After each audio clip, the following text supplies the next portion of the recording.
My name is Shivangi Mittal. I am chartered accountant by profession और आज इस वीडियो के थ्रू मैं आपके साथ डिस्कस करने वाली हूँ case study number 2 of paper number 60 of international taxation. ये जो केस स्टडी है, जो आईसीए ने केस स्टडी डाइजेस्ट की अपनी बुकलेट निकाली है, उसका केस स्टडी नंबर 2 है। इस वीडियो को देखने से पहले I request every one of you, जो भी इस वीडियो को रेफर कर रहे हैं, प्लीज एक बार आप अपनी एंड पे इस केस स्टडी को पढ़ना, ताकि आपको ये जो केस स्टडी है वो जल्दी से समझ में आ जाए। मेरा जो पर्पस है इस केस स्टडी का, उसमें सारे एमसीक्यूज आपके लिए सॉल्व करना है एक प्लेस पे, ताकि अगर आपकी कोई भी क्वेरी हो एमसीक्यू से रिलेटेड कि किसका आंसर कैसे आया है, तो वो एटलीस्ट आप इस वीडियो को रेफर करके अपनी क्वेरी को रिजॉल्व कर सकें जब भी आप केस स्टडी करें। क्योंकि देखो, पेपर होता है आपका 4 घंटे का और 4 घंटे में आपको 4 केस स्टडीज करनी होती है। 4 केस स्टडीज कैसे कंप्लीट करें, तो दैट मीन्स हमें टाइम एलोकेशन करना बहुत जरूरी होगा। और टाइम एलोकेशन जो चीज है वो आपको सिर्फ पेपर पे नहीं करनी है, टाइम एलोकेशन आपको जब आप प्रैक्टिस कर रहे हो तब भी करनी है। जब भी आप केस स्टडी लेकर बैठे, मैं आपको सजेस्ट करूंगी कि आपको टाइम एलोकेट करने से पहले सबसे पहले 10 मिनट में कोशिश करो कि आप केस स्टडी को पढ़ ले, चाहे कुछ भी हो जाए, एटलीस्ट गो थ्रू कर ले कि केस स्टडी में क्या लिखा है। उसके बाद जब आप पढ़ रहे होंगे तो आपको रीड भी करना है, उसकी समरी बनानी है तो समरी भी बना लीजिए, ताकि आपको जो केस स्टडी है वो बार बार ना पढ़नी पड़े। उसके बाद 10 मिनट में आपको कोशिश करनी है कि आपको सारी एमसीक्यू सॉल्व करनी है। टोटल 5 एमसीक्यूज आती है और कोशिश करना है कि 2 मिनट में हर एक एमसीक्यू आपका सॉल्व हो जाए। सो दैट मीन्स 2 मिनट्स में अगर आपका सॉल्व होता है तो 2 इंटू में 5 एमसीक्यूज आ देगा, तो 10 मिनट में आपके सारे एमसीक्यूज सॉल्व हो जाएंगे। And then the rest of the 40 minutes would be for the descriptive type questions. And इस तरीके से अगर आप प्लानिंग करके चलोगे, तो अगर सपोज करो आपके 20 मिनट में 5 एमसीक्यू अगर नहीं सॉल्व हो पाते हैं, वहीं से ही अपनी स्पीड बढ़ाना स्टार्ट कर देना। हर एक केस स्टडी का target should be 1 hour only. Okay, so I hope this is clear. Now मैं एज्यूम करते हुए चल रही हूँ कि आपने ये केस स्टडी पढ़ ली है, तो अगर आपने नहीं पढ़ी है अभी तक, तो प्लीज एक बार वीडियो पॉज करके केस स्टडी पढ़ लेना। एंड पढ़ने के बाद लेट्स सी केस स्टडी में क्या लिखा है, मैं उसको समराइज फॉर्म में आपको यहाँ पे बता रही हूँ। मैं जानबूझकर अभी यहाँ पे केस स्टडीज नहीं पढ़ रही, because otherwise the video will be very lengthy. And जिनको सिर्फ एमसीक्यूज ही देखने हैं, उन्होंने केस स्टडी पढ़ रखी है, they are facing some issues in certain MCQs, तो at least they can refer this video. Okay, so now यहाँ पे एक आपकी पार्टनरशिप फर्म है, इंडियन फर्म है मैसर्स हरी एनो, जिसमें आपके 4 पार्टनर्स हैं जो कि रेजिडेंट्स हैं, Shiv Kumar, Hari Prakash, Om Prakash and Narayana. And then एक नॉन रेजिडेंट भी है मिस्टर वलीश करके, जो कि आपका कंट्री एल का रेजिडेंट है। उस नॉन रेजिडेंट ने इन्वेस्ट किए हैं आईडीएफ के अंदर। व्हाट इज दिस आईडीएफ यहाँ पे गिवन है आपका, यहाँ पे विच इज इंफ्रास्ट्रक्चर डेब्ट फंड के अंदर उसने जो है इन्वेस्ट किया है, जो कि 1047 के अंदर गिवन है। इंटरेस्ट भी आपको दे रखा है 5 लाख का, एक्सपेंडिचर 10,000 रुपए का हो गया है। ब्रदर है उनके हरीश, जो कि कंट्री एल के रेजिडेंट है। Both mister Walish and Harish are citizen of India, दोनों ही इंडियन सिटीजन हैं। फिर आगे आपको कुछ असाइनमेंट्स दे रखे हैं कि मिस्टर हैरी स्मिथ आए, जो कि सिटीजन एंड रेजिडेंट है कंट्री वाई के। कब आए इंडिया के अंदर? 5 फरवरी 2021 को, एंड वापस चले गए 31 मार्च 2021 को। और उन्होंने जब वो इंडिया के अंदर आए तो गेम से उनको 15 लाख की इनकम हुई, एडवर्टीजमेंट से 2 लाख रुपए की, आर्टिकल से 20,000 रुपए की। उनको कुछ अलग भी इनकम हुई है, हॉर्स रेसिंग की 25,000 की, एंड ट्रैवलिंग कॉस्ट उनको लगी है 1 लाख रुपए की। तो हमें पता है जब कॉम्पिटिटिव गेम्स होते हैं, एडवर्टीजमेंट होता है, आर्टिकल्स होता है, उसमें हम सेक्शन 115 BB लगाते हैं, जिसमें आपका टैक्स रेट होता है 20% का। और अगर आपकी हॉर्स रेसिंग की भी इनकम है, तो जो ये इस टाइप की इनकम होती है, उसमें हमारा सेक्शन 115 BB लगता है, जिसमें हमारा टैक्स रेट लगता है 30% का। साथ में उनकी सिस्टर है मिस रीता स्मिथ, उनकी इनकम हुई 2 लाख रुपए की। ठीक है, अब ये जो मिस रीता स्मिथ है, ये हमारी कौन है? Miss Rita Smith is basically जो है हमारी वो म्यूजिक परफॉर्मेंस दी है उन्होंने इंडिया में जब वो आई थी हैरी स्मिथ के साथ, तो 2 लाख रुपए की उनकी उससे इनकम हुई। असाइनमेंट 2 हमारा ये है, एमएनओ लिमिटेड है, एक कंपनी है जो कि गुड्स परचेज करते हैं, देन बाद में जो है उसी को एक्सपोर्ट कर देती है चाइना के अंदर, और सारी बोर्ड मीटिंग वगैरह आपकी बाहर ही होती है। कंपनी भी इनकॉर्पोरेट आपकी बाहर हुई है। And then this is assignment number 3 which is related to Pacific Airlines. This is assignment number 3 which is related to Pacific Airlines, जहां पे आपकी इनकम 280 करोड़ दे रखी है, जिसमें से उसमें बोला गया कि 100 करोड़ आपका कंट्री वाई में मिला है और रिमेनिंग 180 करोड़ रुपए इंडिया के अंदर। कंट्री वाई में से भी 40 करोड़ आपको इंडियन के अंदर मिला है, 60 करोड़ आपको कंट्री वाई के अंदर। तो इस हिसाब से आपकी जो है बाइफर्केशन आपकी हुई है।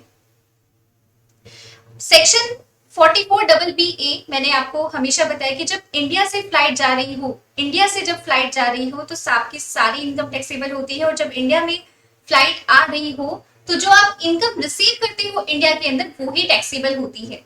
ठीक है, सो अब हमारा एमसीक्यू का टारगेट लेते हैं हम लोग यहाँ पे। आई होप आप इसमें थोड़ा सा टाइम लगा के एक बार प्लीज ये केस स्टडी पढ़ लेना। मैं जस्ट आपको ब्रीफिंग दी है केस स्टडी की, because my main focus is on the MCQs only, ताकि हम एमसीक्यूज करें एंड जल्दी से हम अपनी क्वेरीज को रिजॉल्व करें। ठीक है, so let's proceed with MCQ number 1 of case study number 2। जिसने अभी तक नहीं पढ़ी है case study, please read the case study and then फिर आप एमसीक्यू का आगे से देखना। सो पहला आपका क्वेश्चन आता है, assuming that the tax deductible at source, if any, has been fully deducted, does Mr. Harry Smith and Ms. Rita Smith required file return of income in India for assessment year 22-23? आपको ये assume करना है कि जो TDS deduct होना चाहिए था वो आपका टीडीएस डिडक्ट ऑलरेडी हो चुका है in the case of Harry Smith and in the case of Rita Smith as well. तो क्या इन दोनों को आईटीआर फाइल करने की जरूरत है? द आंसर इज, अगर आप सेक्शन 115BBA पढ़ते हो, अगर आप सेक्शन 115BBA पढ़ते हो तो वो ये बोलता है कि रिटर्न फाइल करने की तब जरूरत नहीं है जब सिर्फ यही 3 इनकम हो। अगर आपकी उसके अलावा से कोई कैजुअल इनकम भी हो जाती है तो इन दैट केस आपको रिटर्न फाइल करना मैंडेटरी है। You are required to file the return of income. So in that case मैं कह सकती हूँ कि यस, हैरी स्मिथ के केस में we need to file the return of income, but when it comes to Rita Smith हमें return of income file करने की जरूरत नहीं है। सो असाइनमेंट 1 में क्योंकि देखो हैरी स्मिथ की जो इनकम थी उसमें हॉर्स रेसिंग भी आपका इंक्लूड हो गया था, इसकी वजह से उसको आईटीआर फाइल करनी पड़ेगी। अदरवाइज अगर मैं रीटा स्मिथ देखूं, क्योंकि उसकी और कोई इनकम नहीं है, सिर्फ यही वाली इनकम है, तो रीटा स्मिथ के केस में आईटीआर फाइल करने की रिक्वायरमेंट नहीं है। So I can say Harry Smith has to file his return of income, but Rita Smith need not file her return of income. ठीक है? I hope this question is clear. Now, next question is, MNO Limited is a company. MNO Limited is a company. MNO Limited आपकी company है, क्या है? क्या ये resident है या फिर एक नॉन रेजिडेंट है? तो देखो सबसे पहले MNO Limited का क्वेश्चन पढ़ते हैं। MNO Limited एक कंपनी है जिसका registered office, head office country X के अंदर है, and first time carried out operations during the year 2022 of purchase of goods in India on 3 occasions. Immediately after purchase, the company exported the same to China. अगर आप section 9 पढ़ते हो, section 9(1) के अंदर एक एक्सप्लेनेशन गिवन है, वो ये बोलती है एक्सप्लेनेशन 1 कि अगर आप गुड्स परचेज कर रहे हो ताकि आप जस्ट एक्सपोर्ट कर दो तो इन दैट केस वो जो इनकम है आपकी डीम्ड टू एक्रू और अराइज इन इंडिया नहीं मानी जाएगी। एक एक्सप्रेशन 1 है सेक्शन 9 सबसेक्शन 1 का, जो ये बोलता है कि अगर आप गुड्स परचेज कर रहे हो ताकि आप डायरेक्टली एक्सपोर्ट कर दो तो वो आपकी इनकम डीम टू एक्रू और अराइज इन इंडिया नहीं मानी जाएगी। और अगर वो इनकम डीम टू एक्रू और अराइज इन इंडिया नहीं मानी जाएगी तो दैट मींस ये एक्टिविटी, ये जो बिजनेस ऑपरेशंस है, हम ये नहीं बोल सकते कि जो है इंडिया के अंदर हो रहे हैं। क्या और कोई चीज है जहां पे हम देख सकते हैं? क्योंकि देखो फॉरेन कंपनी है, कंट्री एक्स में बनी है, तो फॉरेन कंपनी के लिए हमारा पोएम होना जरूरी है। पोएम होने के लिए एबीओआई टेस्ट करना पड़ेगा। एबीओआई टेस्ट करने के लिए आपको वो 4-5 कंडीशन देखनी पड़ेगी जो हो रखी है। तो क्या वो 4-5 कंडीशन का कुछ पॉइंट दे रखा है? द आंसर इज यस, दे रखे हैं। The company does not carry on any other operation in India. वो और कोई ऑपरेशंस नहीं करती है, सिर्फ गुड्स परचेज करके आगे सेल कर देती है। सारी बोर्ड मीटिंग्स आपकी कंट्री एक्स में हुई है, सारे की मैनेजमेंट एंड कमर्शियल डिसीजंस भी जो है उन्हीं बोर्ड मीटिंग में लिए गए हैं। कुछ भी एक्टिविटी नहीं हो रही है, तो दैट मींस मैं ये बोल सकती हूँ कंपनी जो है बाहर इनकॉर्पोरेट हुई है। सारे जो की मैनेजमेंट डिसीजन से वो बाहर हो रहे हैं, तो ये तो नॉन रेजिडेंट हुई, right? It is non resident. तो MNO limited is a company जिसका रजिस्टर्ड ऑफिस कंट्री एक्स के अंदर है और की मैनेजमेंट डिसीजन भी कंट्री एक्स के अंदर हो रही है, इसलिए ये नॉन रेजिडेंट बोली जाएगी। Option D should be the answer. Option D should be the answer in this case. I hope it is clear. Option D is the answer in this case. Now let's proceed with question number 3. The effective rate of income tax applicable on total income of Messrs Pacific Airlines. Messrs Pacific Airlines एक आपकी foreign company है। Foreign company पे आपका effective tax rate कितना लगेगा? Simple सी बात है, 40% का टैक्स रेट। 40% पे आप इस पे सरचार्ज भी लगाओगे प्लस एजुकेशन सेस भी लगाओगे। तो मैं ये बोल सकती हूँ 40% पे सरचार्ज और एजुकेशन सेस कितना लगेगा? 40% plus 5% is the surcharge amount and then 4%। Total जो इफेक्टिव टैक्स रेट आएगा आपका 43.68% आएगा। एक बार ये चेक कीजिए। So option C would be the answer in this case. Option C would be the answer in this case.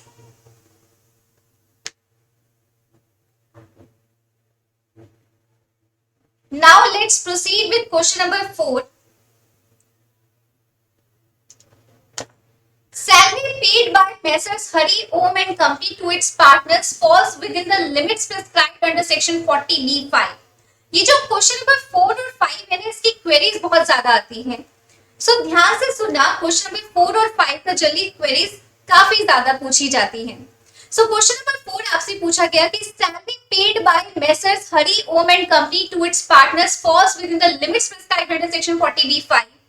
जो Messrs Hari Om and company है, वो जो सैलरी पे कर रहे हैं पार्टनर्स को, वो विद इन द लिमिट है। जो 40B5 का आप पढ़ते हो ना, जो बुक प्रॉफिट के साथ वो रिमरेशन आपका रिस्ट्रिक्ट करते हैं, लिमिटेशन लगाते हैं, सो वो वहां तक आपका लिमिटेड है। तो क्या जो हरी ओम एंड कंपनी है, क्या उसको टीडीएस ऑन सैलरी डिडक्ट करना पड़ेगा? क्या उसको डिडक्ट करना पड़ेगा टैक्स ऑन सैलरी? एक बात बताओ, एक बात बताओ, सैलरी पेड टू पार्टनर्स, अगर हम कोई सैलरी पेड करते हैं पार्टनर्स को, तो क्या वो बिजनेस इनकम नहीं मानी जाती? अगर मैं सैलरी पे कर रही हूँ पार्टनर्स को, so it is my business income. Partners के हैंड्स में as per section 28 any amount received by the partners may be in whatever terms like the remuneration, it can be the salary, it can be the interest, it can be the remuneration, it will be taxable under the head PGBP. It will be considered as business income in the hands of the partners. and अगर वो partners के hands में business income है, तो क्या tax on salary आपको कर सकता है? क्या टीडीएस ऑन सैलरी कट सकता है? पीजीबीपी पे तो टीडीएस ऑन पीजीबीपी आएगा ना, टीडीएस ऑन सैलरी तो नहीं कट सकता। तो मैं ये बोल सकती हूँ कि जो आपके पार्टनर्स है, पार्टनर्स के हैंड्स में जो आपको सैलरी मिल रही है, वो पीजीबीपी इनकम है, और पीजीबीपी इनकम पे सैलरी इनकम को ट्रीट ही नहीं की जा रही। That is not the nature of income. जो सैलरी है वो नेचर ऑफ इनकम आपका है ही नहीं सैलरी हेड के अंदर, तो उस पर आपका टीडीएस ऑन सैलरी डिडक्ट ही नहीं हो सकता। अब टीडीएस ऑन सैलरी नहीं डिडक्ट हो सकता, ये चीज समझ में आ गई। तो रेजिडेंट के हैंड्स में मुझे समझ में आ गया कि फर्म है, पार्टनर को सैलरी पे करी, PGBP income I, TDS on salary नहीं कटेगा। आई hope it is clear. Now जो नॉन रेजिडेंट है, एक पार्टनर था वलीश नाम का, वो जो वलीश है वो भी तो हमारा, उसको भी तो सैलरी मिल रही है, उसके हैंड्स में भी पीजीबीपी इनकम है। अगर उसके हैंड्स में पीजीबीपी इनकम है, तो सेक्शन 195 के अंदर आपका जो है टैक्स तो डिडक्ट करना पड़ेगा। सेक्शन 195 के अंदर टैक्स तो डिडक्ट करना पड़ेगा, क्योंकि अदर देन सैलरी इनकम आ गई, तो इस पे वलीश के हैंड्स में हमारा टैक्स डिडक्ट होगा। तो मैं ये बोल सकती हूँ क्वेश्चन नंबर 4 का जो आंसर है कि salary paid to resident partners is not subject to tax deduction at source. Salary paid to resident partners, उस पे आपका टीडीएस डिडक्ट नहीं होगा, but the tax has to be deducted under section 195 on salary paid to non resident partner। अगर आप non resident partner को salary पे कर रहे हो, तो उस पे आपको टीडीएस डिडक्ट करना पड़ेगा। I hope it is clear. I hope it is clear. अब लास्ट क्वेश्चन करते हैं आज का, which is your question number 5। Mister Harish and mister Austin Smith have been appointed as senior officials of country L embassy and country Y embassy. So मैंने यहाँ पे draw already किया हुआ है, लेट्स सी। देखो, मिस्टर हरीश है, कंट्री एल एम्बेसी में appoint हुए। Mr Austin Smith country Y embassy में अपॉइंट हुए, इंडिया में अपॉइंट हुए। ठीक है, जो कंडीशन है सेक्शन 1062 ये आपका चैप्टर 2 में गिवन है, जहां पे exempt income of non residents given है। वहां पे आपका है कि अगर कोई इंडिविजुअल है जो कि सिटीजन ऑफ इंडिया नहीं है, उसकी कोई पीजीबी भी इनकम इंडिया के अंदर नहीं होनी चाहिए, उसकी कॉरस्पॉन्डिंग कंट्री भी इनकम भी एग्जेम्प्ट होनी चाहिए, तो इन दैट केस मतलब हमारे जो एम्बेसी है उसकी भी कॉरस्पॉन्डिंग इनकम एग्जेम्प्ट होनी चाहिए, तो हम भी यहाँ पे उसको एग्जेम्प्ट कर देंगे। ठीक है, तो अब यहाँ पे ऑस्टिन स्मिथ हमारा इंडियन सिटीजन नहीं है, ये तो ठीक है, लेकिन जो कॉरस्पॉन्डिंग कंट्री है वहां पे जो एम्बेसी की इनकम है वो टैक्सेबल है। तो क्योंकि हमारी जो एक कंडीशन है वो सेटिस्फाई नहीं हुई, तो ऑस्टिन स्मिथ की जो इनकम है वो हम यहाँ पे टैक्स लगा देंगे, क्योंकि जो दूसरी कंट्री में टैक्सेबल है तो यहाँ पे इंडिया में भी टैक्सेबल हो जाएगी ऑस्टिन स्मिथ की income. I hope it is clear. Now बात आती है मिस्टर हरीश की। मिस्टर हरीश आप देखो तो he is an Indian citizen, कहां लिखा है ये? पहली लाइन में मिस्टर वलीश जो सेकंड पैरा है उसके लास्ट वाला line, mister Walish brother Harish is also resident of country L, both mister Walish and mister Harish are citizens of India, दोनों सिटीजन्स ऑफ इंडिया है, तो इंडियन सिटीजन है। ये जो सेक्शन 1062 है ये तो इंडियन सिटीजन के ऊपर एप्लीकेबल ही नहीं है, और क्योंकि एप्लीकेबल नहीं है तो हरीश की इनकम भी टैक्सेबल होगी। तो इन दैट केस दोनों इनकम टैक्सेबल है, taxable under Income Tax Act 1961। Option B should be the answer, option B should be the answer. Answer check करो, सारे सारे वही है। आई होप दिस वे आपका केस स्टडी नंबर 2 भी आपको समझ में आ गया होगा। अगर फिर भी कोई क्वेरी रहती है तो please let me know in the comment section. I will definitely try my best to resolve your queries through जो आगे की वीडियोस आएंगे उसके थ्रू। बाकी नेक्स्ट वीडियो में मिलते हैं केस स्टडी नंबर 3 के साथ। अपना ख्याल रखिएगा। Till then take care, bye. And मेरे एंड पे कोई भी आपको कोई क्वेरीज हो कुछ भी हो प्लीज या तो कमेंट सेक्शन पे लिख सकते हैं या फिर ईमेल आईडी पे ईमेल भी कर सकते हैं। व्हाट्सएप नंबर किसी के पास है तो व्हाट्सएप भी कर सकते हैं, कुछ भी मीडियम के थ्रू आप मुझे कांटेक्ट कर सकते हैं। I am really sorry for this. Okay, anyways so मिलते हैं दूसरी वीडियो में। Bye, take care and have a great day.